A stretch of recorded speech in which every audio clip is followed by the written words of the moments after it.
우리가 인생을 살면서 가장 오랜 시간을 함께하는 이들은 아마도 가족일 것입니다. 그래서 오랜 시간을 함께 보내면서 대화도 많이 하고 이해도 잘할 것 같은데, 통계에 의하면 의외로 가족 간의 소통이 원만하지 않은 경우가 많다고 합니다. 사람들끼리는 아무리 오랜 시간을 함께 살아도 대화가 원만하기 어렵습니다.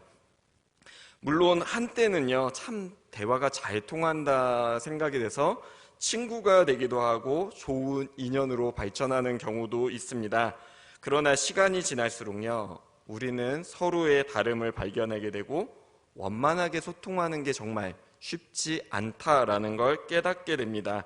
심지어 어떤 분은요, 가장 대화가 안 통하는 대상이 내 가족이다라고 말하는 분들도 있습니다. 왜냐하면 우리가 다름을 용납하고 이해하는 데 미숙한 까닭입니다. 그렇다면 우리가 할 수 있는 가장 온전한 소통이 무엇일까라고 질문했을 때 그 답은 분명합니다. 바로 기도입니다. 그 이유는 하나님이 온전하시고 누구보다도 우리를 잘 아시며 우리에게 귀 기울여 주시는 분이시기 때문입니다. 우리가 살아가다 보면 얼마나 많은 시련과 어려움을 경험합니까? 그리고 어려움을 겪을 때면 능력 있고 힘 있는 존재를 의지하게 됩니다. 신앙이 이렇게 바로 서지 않을 때에도요, 급할 때는 하나님을 부르며 찾습니다. 그런데 우리가 믿는 그 하나님, 참 사랑의 주님이시지 않습니까? 그분은 크고 놀라운 사랑으로 우리를 인도하시고 용납하여 주십니다. 우리가 시련과 고난, 유혹의 문제를 하나님께 내어놓고 그분께 지혜와 능력을 구하면 주님께서는 우리의 기도에 귀를 기울여 주십니다. 요한복음 15장 9절 말씀 함께 합독하기 원하는데요, 화면에 띄워주십시오. 함께 합독하시겠습니다. 아버지께서 나를 사랑하신 것 같이 나도 너희를 사랑하였으니 나의 사랑 안에 거하라. 아멘. 우리는 성경을 통해서 하나님께서 얼마나 무한한 사랑을 가지고 계신 분인지 깨닫습니다. 그런데 그 하나님께서 하나뿐인 독생자 예수님을 사랑하는 그 마음은 얼마나 크겠습니까? 그런데 오늘 예수님께서요, 그 크고 측량할 수 없는 그 하나님의 사랑을 너희에게, 우리에게도 주시겠다 말씀하십니다. 그리고 우리에게 그 놀라운 사랑 안에 거하라 말씀하십니다.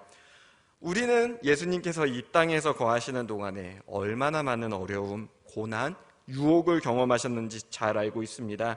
주님은 그런 상황 속에서도 우리를 위해 일하셨고 모멸과 무시를 당하면서 때로는 머리 둘 곳조차 없으셨습니다.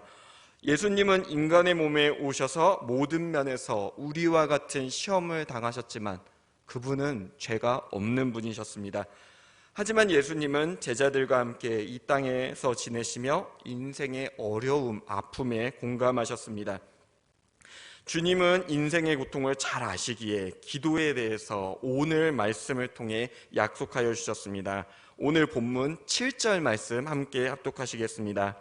구하라 그리하면 너희에게 주실 것이요 찾으라 그리하면 찾아낼 것이요 문을 두드리라 그리하면 너희에게 열릴 것이니. 아멘.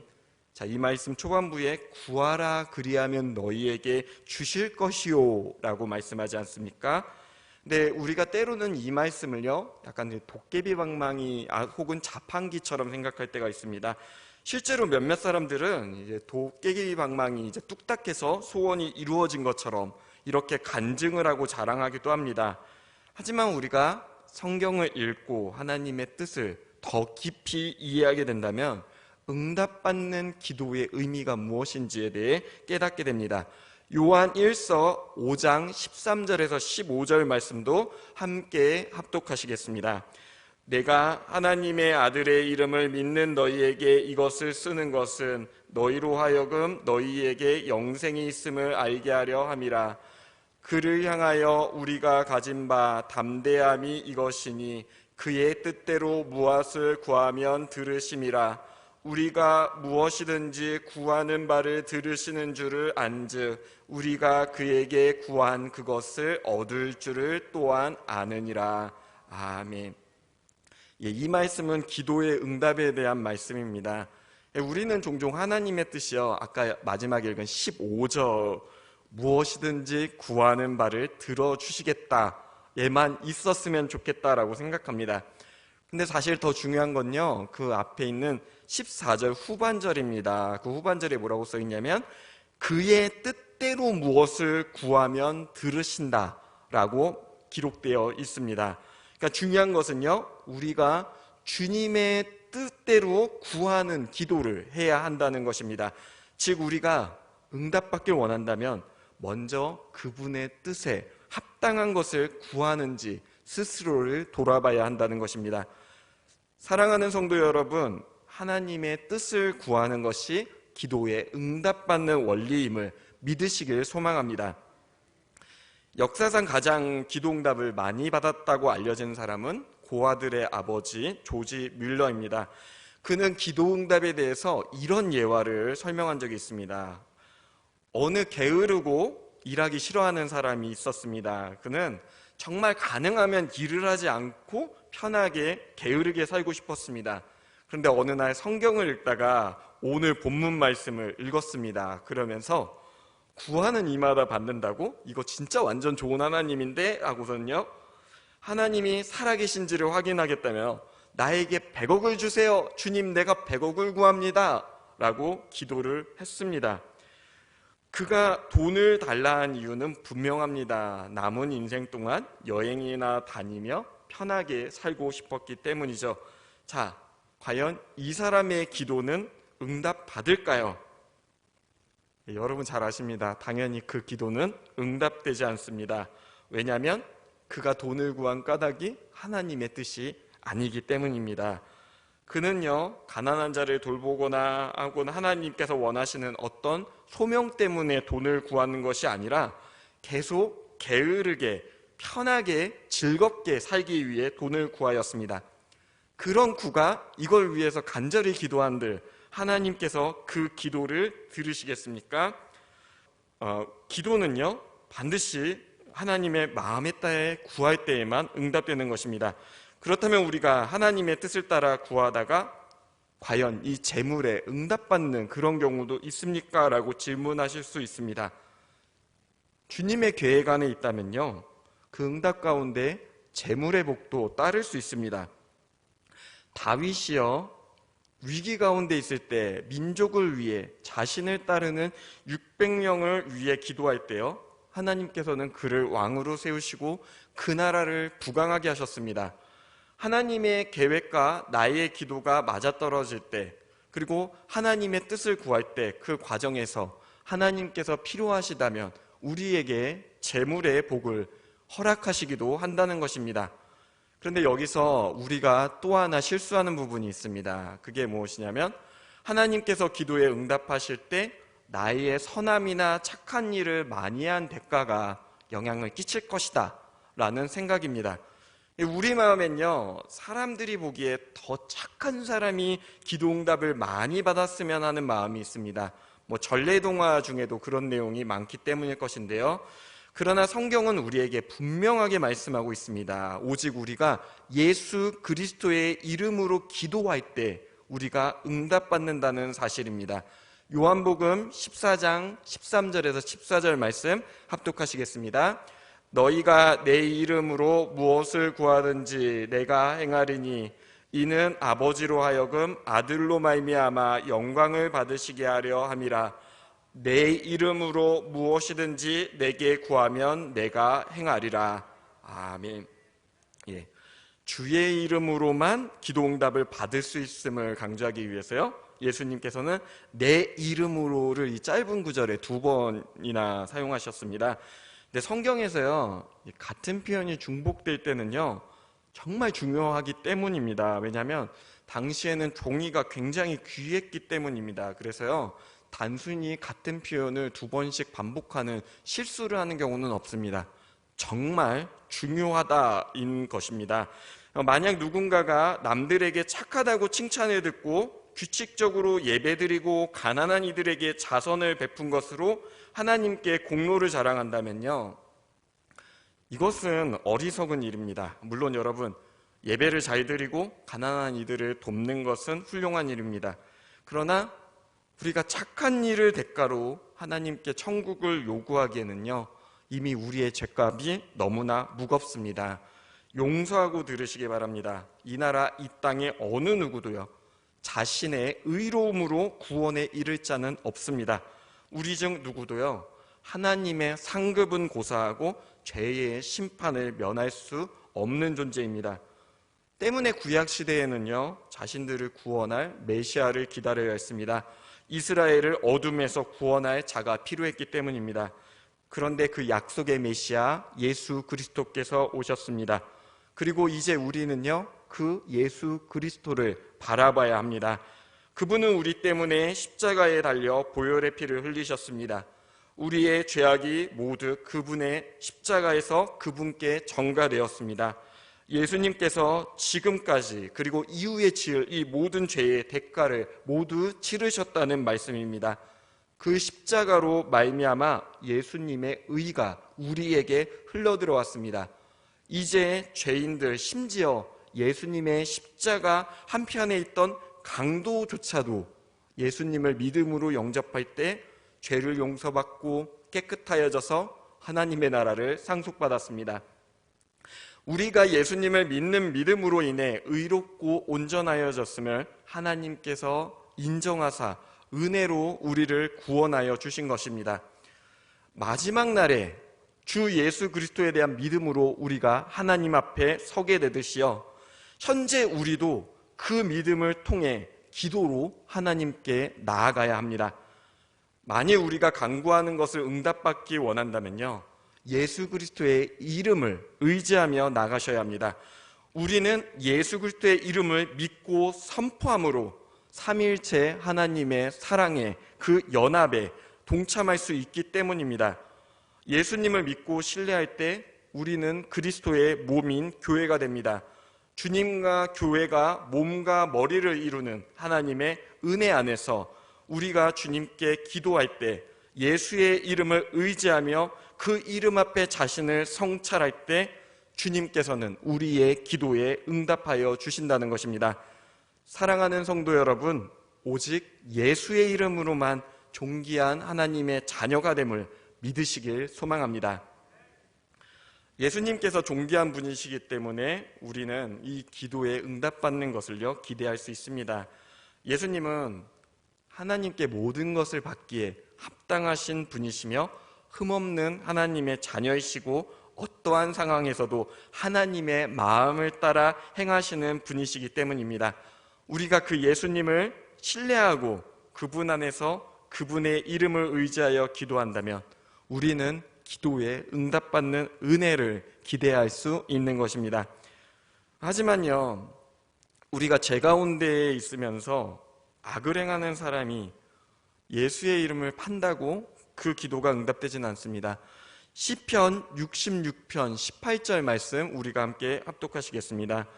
내가 나의 마음에 죄악을 품었더라면 주께서 듣지 아니하시리라. 내가 예수님을 믿는다 말하면서도 사실은 여전히 죄 가운데 거하며 간구한다면 그 기도는 응답되지 않을 수도 있습니다. 그러나 우리가 예수님을 분명히 영접하였다면 우리는 그리스도의 이름으로, 능력으로, 십자가로 인해 죄에서 자유함을 얻습니다. 그러므로 우리는 하나님께서 그리스도의 이름을 통하여 기도에 응답하시는 분이심을 신뢰할 수 있습니다. 마가복음 11장 24절도 우리가 함께 합독하시겠습니다. 그러므로 내가 너희에게 말하노니 무엇이든지 기도하고 구하는 것은 받을 줄로 믿으라. 그리하면 너희에게 그대로 되리라. 아멘. 사랑하는 성도 여러분, 우리가 구하는 것을 응답받을 것이라는 확신을 가지시길 소망합니다. 하나님께서는 기도에 응답하실 수 있는 능력의 하나님이시며 우리가 믿음으로 구할 때 실제로 응답하시는 분이십니다. 하나님의 놀라운 능력은 예수님을 죽은 자 가운데서 부활시킨 그 사건에서 이미 증명되었습니다. 그분은 사망의 권세를 넘어서시는 전능의 주 하나님이십니다. 또한 그 전능의 하나님은 독생자 예수님을 우리의 죄를 사하기 위해 십자가에 달리게 하신 사랑의 하나님이십니다. 우리를 향한 하나님의 사랑은 그리스도의 십자가에서 모두 증명되었습니다. 이러한 하나님의 능력과 사랑을 믿는다면 우리는 그분이 또한 기도에 응답하시는 하나님이심 또한 믿음으로 고백해야 합니다. 하나님은 죽은 자의 하나님이 아니라 산 자의 하나님, 바로 우리의 하나님이시기 때문입니다.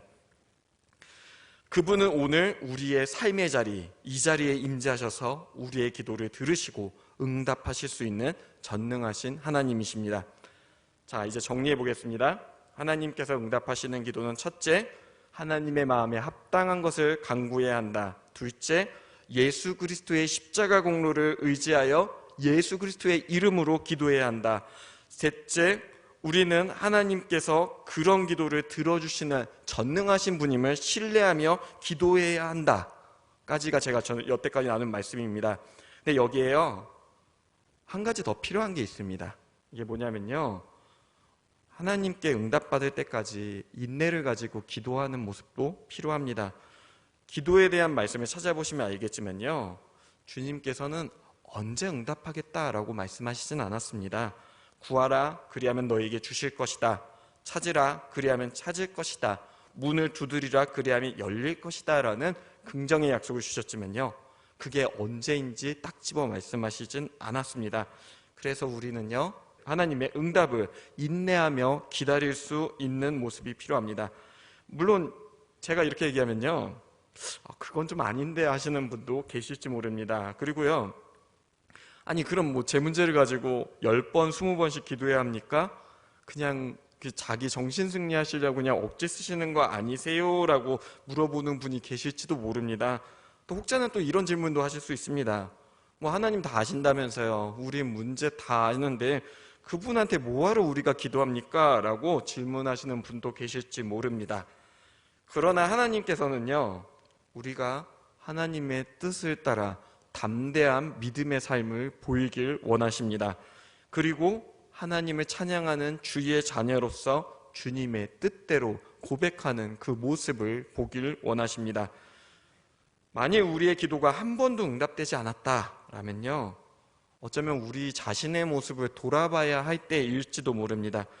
때로는 하나님께서 우리가 믿음대로 살아가는지를 확인하기 위해 이 응답을 더디게 하실 때도 있기 때문입니다. 그때 우리는요, 기도의 응답을 위해 하나님의 뜻을 따라 실천할 용기가 있습니다. 예를 한번 들어보겠습니다.